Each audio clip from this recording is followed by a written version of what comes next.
have engaged in systematic and widespread abuse of countless of its most vulnerable victims, all while the clergy and its highest members were complicit in allowing it to happen and also helping to cover up the abuse throughout the years. Earlier this year, we all were aware of a criminal trial that was brought forward regarding the 5 plaintiffs in this case and prosecuted by the Attorney General's office. Unfortunately, due to procedural and technical issues, nothing to do with the actual facts of the case, nothing to do with any of the evidence that the Jane Does had regarding their abuse that they had been experiencing for the past several years. Naasón was able to secure a plea deal that offered just 16 years and 8 months for the heinous acts that he committed against these victims. We have filed this lawsuit on behalf of those 5 plaintiffs. It's a civil action where we will be seeking monetary damages for all of the pain, trauma, and injuries that they have suffered at the hands of Naasón and this church. This abuse is of the most devastating and vile abuse one could even begin to imagine. The complaint only begins to scratch the tip of the surface in terms of what they actually suffered day in, day out. And coming forward and speaking out against this church, their hope is that they could finally put an end to all of the abuse that has been going on for the past 100 years. Based off of the evidence that we have so far, it's our belief that there are thousands and thousands of other victims out there. California has opened a statute that allows for all childhood victims of sexual abuse to come forward regarding their abuse now through the end of this calendar year, December 31st, 2022. It is our hope that any other victims come forward and join in with these plaintiffs to speak out against this church and finally put an end to all of the damage and all of the destruction that has resulted in their actions.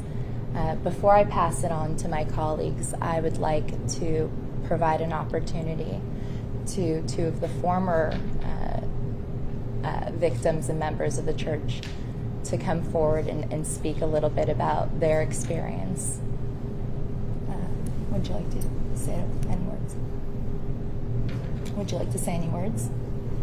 Yes. Here, take my seat. Microphone. Switch. This is fine.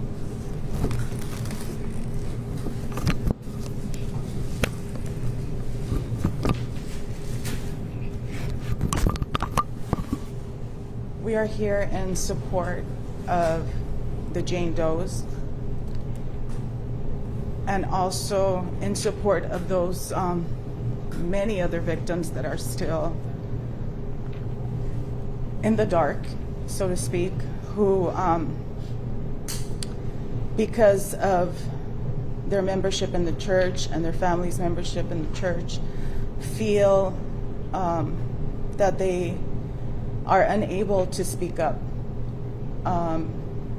about the abuse that they have suffered at the hands of either Naasón García or his father, Naasón Joaquín. And we want them to know that they are not alone, that there are many of us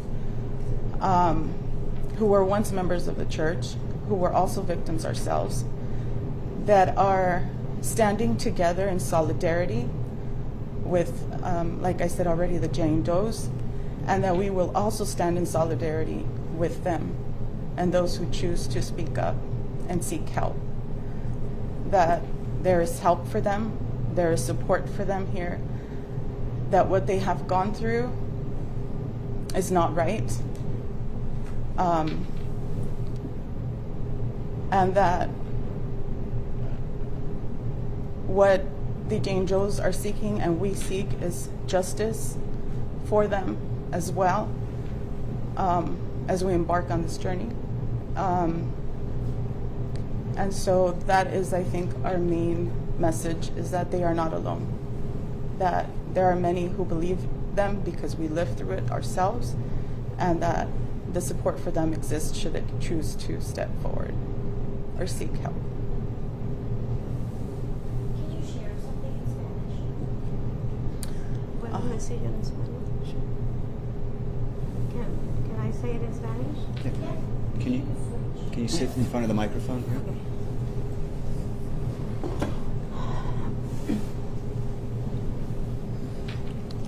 Sí, buenas tardes. Como una víctima también del líder de la Luz del Mundo y la iglesia, la Luz del Mundo, estamos aquí en esta conferencia dando apoyo a las víctimas que están, las Jane Does, para decirles a todas las mujeres que están, o hombres afuera, que han sido víctimas de la Luz del Mundo, que reporten estos abusos, que no tengan miedo, que no estén callados, que vayan las autoridades y hagan un reporte, porque todo esto tiene que de alguna manera salir a la luz, de que en la Luz del Mundo se practican estos abusos por los líderes, e inclusive algunos que tienen puestos de pastores y puestos importantes en la Luz del Mundo también han cometido algunos de estos abusos a sus miembros de la congregación. Entonces estamos aquí en un apoyo y pidiendo que no tengan miedo, que las leyes están para apoyarnos, para protegernos, y podemos nosotros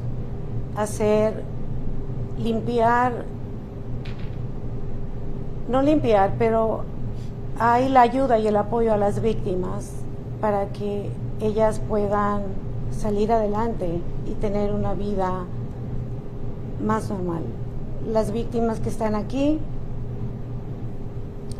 tienen su demanda, y porque creemos que es justo que ellas sean compensadas por tanto sufrimiento, tanto destrozo en sus vidas, tanto en lo personal, moral, físico, religioso, todo lo que ellas han sufrido y están pasando. Es justo que ellas reciban una compensación también a su sufrimiento. Gracias. ¿Podría contar un poco su historia en la Luz del Mundo?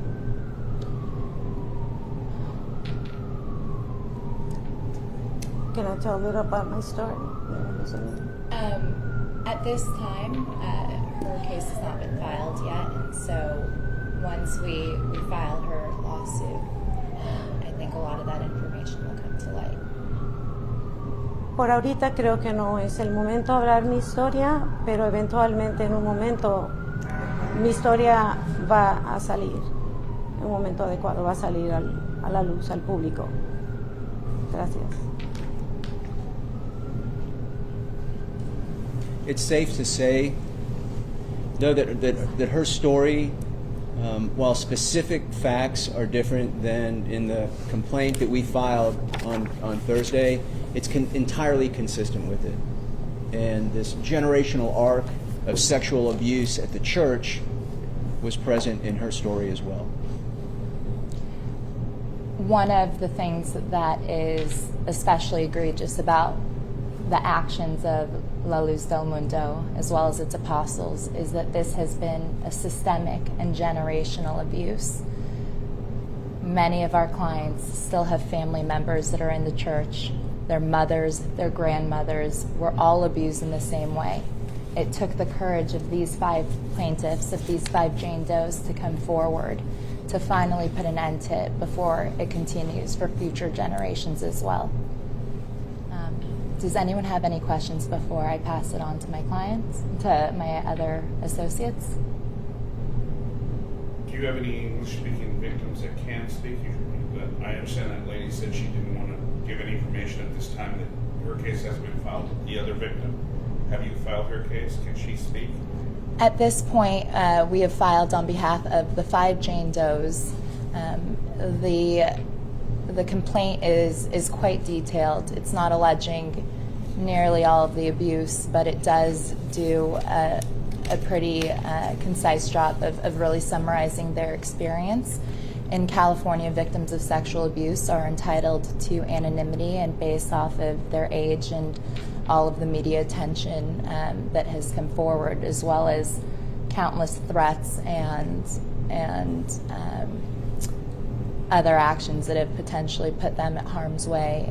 It's our intention to maintain that anonymity on their behalf, and so we're happy to answer any questions on their behalves, but at this point none of those 5 are willing to come forward.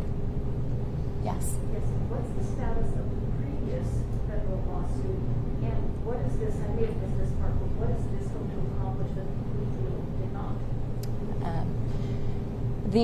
The federal suit has been filed by another victim. It's an entirely separate lawsuit. Again, there are many of the same actors. It's alleging very common facts against the church and its highest members, as well as the apostle.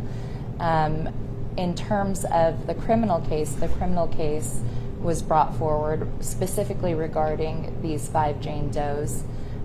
Ultimately, because of a procedural issue where the prosecution failed to provide evidence that the defendants were entitled to, the Attorney General's office was concerned about a potential appeal and therefore offered a plea deal that, in our opinions, in my opinion, is wholly inadequate and doesn't serve any sort of justice based off of what they were forced to endure. Our hope in bringing forward this civil lawsuit is to be able to really utilize the legal system in the way that it was appropriately intended, bring forward all of the facts and evidence that we have, which is just immense, and be able to achieve the justice that I believe they were robbed of in the criminal case. And what's your name in the beginning? It's Joey Yedidzian, Jonah T. Joey Yedidzian.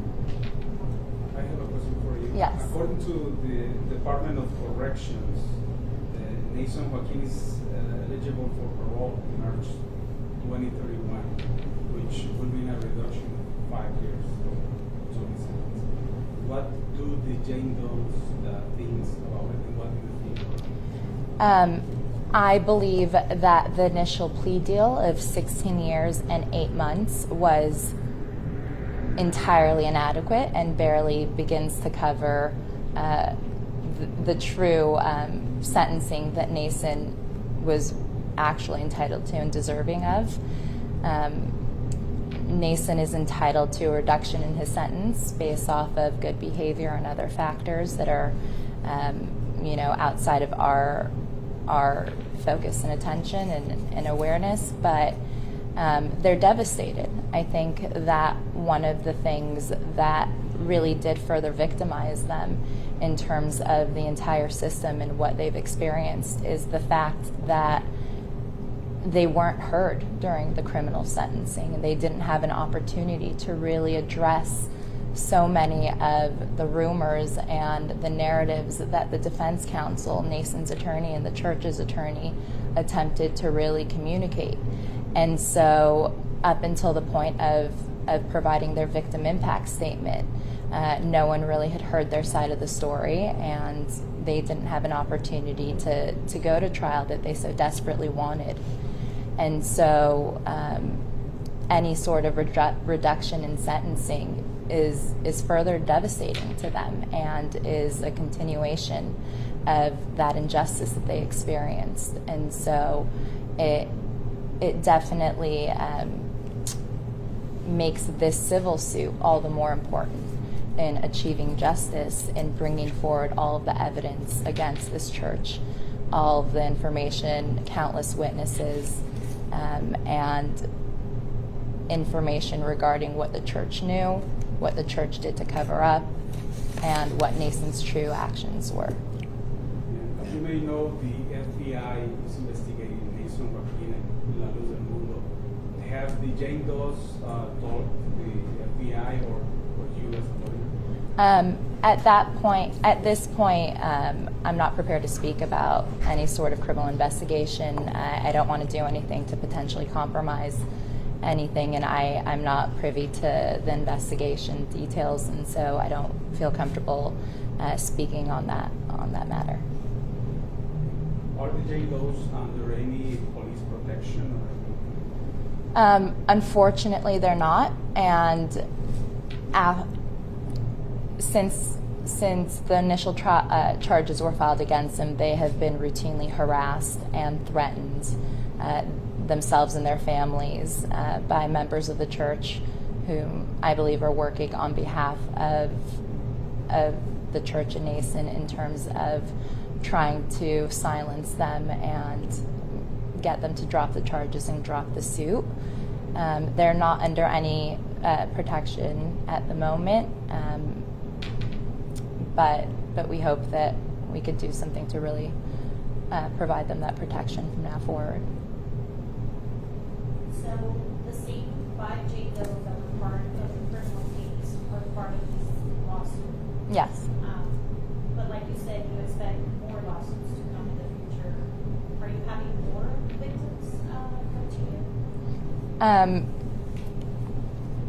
There have been, we have been receiving calls from people and other victims, and we're going to continue to field those. I think that we're at the earliest stages of this lawsuit, and it was just filed a few days ago. And so our hope, our sincere hope, and our plea to everyone is that if you were a victim of abuse at this church or at any church, to come forward, because this is a widespread issue, and we are working so desperately and will continue to work to represent everyone and to have justice brought to them as well. Can you provide a little bit of an overview of the allegations that are in the lawsuit? Absolutely. So this is specific as to the 5 Jane Does. They did experience different injuries and assaults, rapes, but amongst those are instances of human trafficking, sexual abuse, child pornography, sodomy, rape, and just countless other vile and reprehensible actions that were committed against Naasón, and we believe covered up by the church.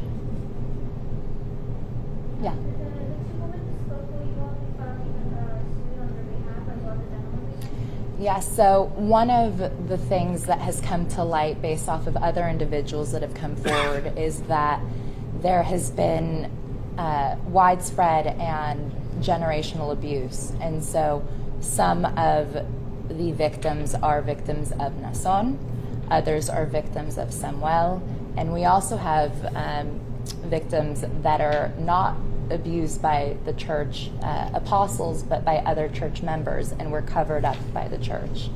And so we ask that anyone that was victimized by the church come forward, but it doesn't necessarily require abuse from any of the apostles. But if anyone was a victim of abuse from this church, we are wanting to speak with you and help you achieve justice. And the 3 behind, you are in the middle of that lawsuit? 2 of the ones behind are going to be filing in the coming weeks. How would you like to be identified since we're not using it? I believe that, at this time you could identify them as victims of Samuel. And additional Jane Does. there you go. Somewhere is again. Somewhere. I'm sorry? Somewhere is again. Naasón's father. And so one of the things that I could illuminate is that this church believes in the apostate, and effectively they believe that these apostles are Jesus Christ, God on earth.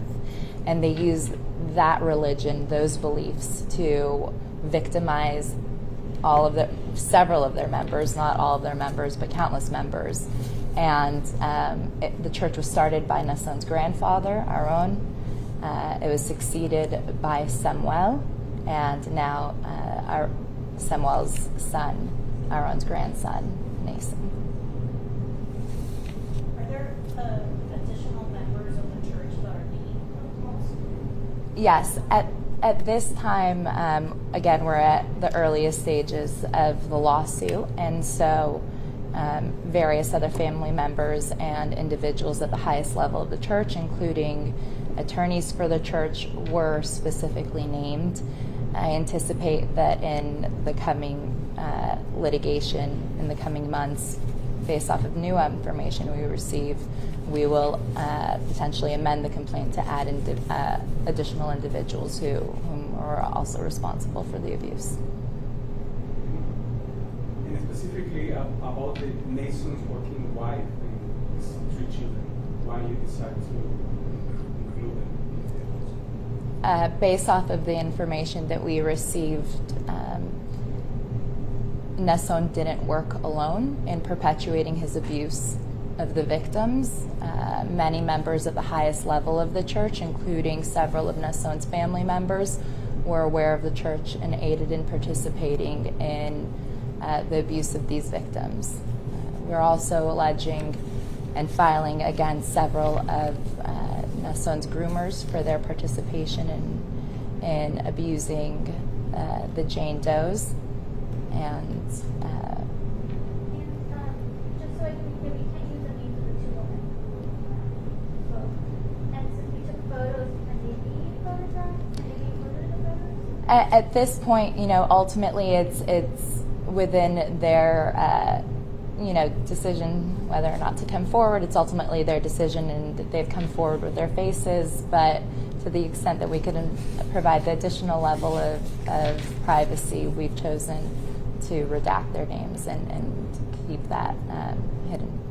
It's okay, but because they will be in the background of the photos, it's okay to say that these are additional data? Yes. Okay. Any other questions before I hand it off to my other associates and colleagues? Are you disclosing any amounts that you're seeking as part of the lawsuit? We are not disclosing this specific amount quite yet. What I can tell you is that it is going to be a lot. Million? Yes. And I think that goes to the question that was asked earlier about the Attorney General and the criminal prosecution, and what's the difference between what the AG did and what we're doing. And we know that the criminal prosecution is about punishment. It's about taking someone's freedom away for violating the laws of the state, the laws of the land. Our goal in this lawsuit is to compensate our clients and make them whole. And what we have to evaluate is what is the value of what was taken from them. And if you read the allegations in this complaint, and this is just a very brief version of exactly what happened. Their stories are long and cruel and unimaginable for some people. You will see that the value of what was taken was enormous. It's hard to calculate. They destroyed lives, they hijacked their faith, and they lived under constant fear. So that is what we will be doing, is trying to put a number on what the value of that is. Okay? That's the main difference between the criminal case and what we're doing. I would like to also bring this point up too, that these institutions where this kind of abuse happens, it's done in secret for a purpose. It's designed that way. These people live trapped, they have very few choices, and they really have no voice. My colleagues, Rochelle Guyton and Gabby Becker, they are both former prosecutors of child sex crimes and internet sex crimes. And I think they might have something to add to this to explain why this takes place in this way. Why is it effective? Why is it hard to uncover? Please weigh in if you'd like to. Here, come sit here.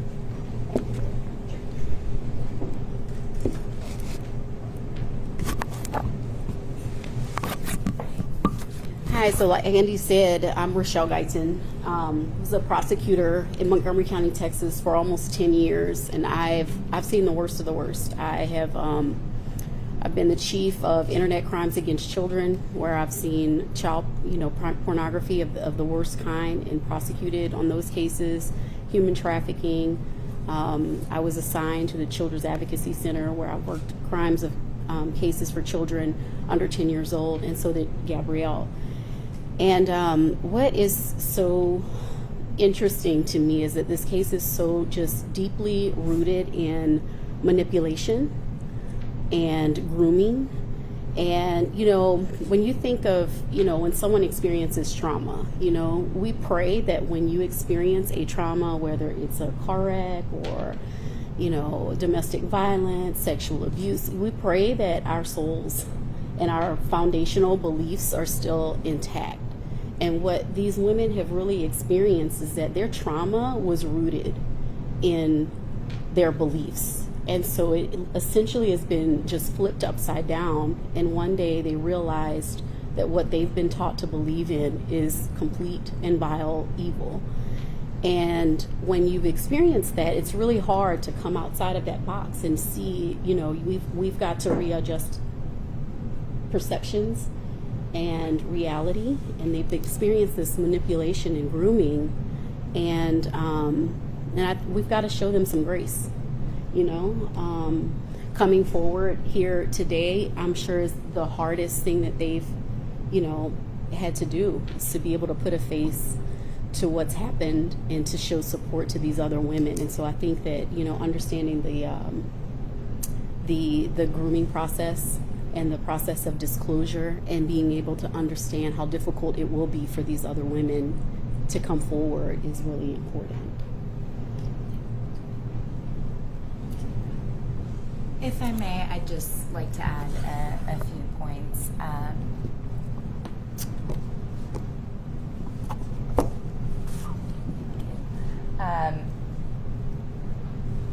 Right now, the church has engaged in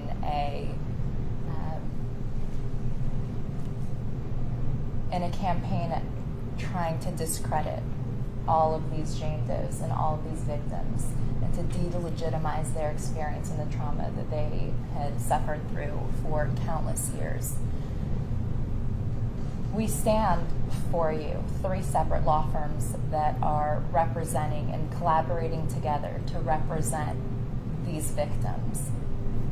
As attorneys, as civil trial attorneys, we don't engage in any litigation that we don't believe, based off of our investigation, are fully credible and substantiated. It is incumbent on us, before we engage, before we agree to represent anyone, that we actually determine that we believe these victims based off of all of the information we have, based off of all the evidence we have. We have no doubt that these women are being incredibly truthful, incredibly brave, and incredibly honest in coming forward.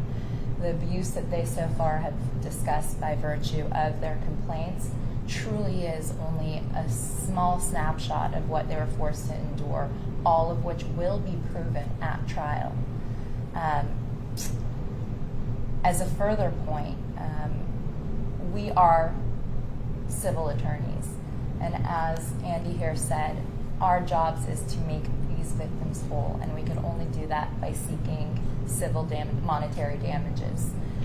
These victims initially, each and every one of them, came forward not with any promise of compensation, not with any want of getting any sort of money for what they experienced. The only reason that they came forward was because they wanted to put an end to the abuse in this church.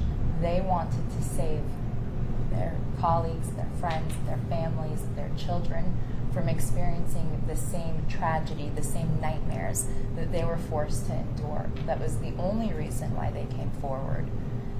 We are now looking, based off of what happened in the criminal trial and the unfortunate result that occurred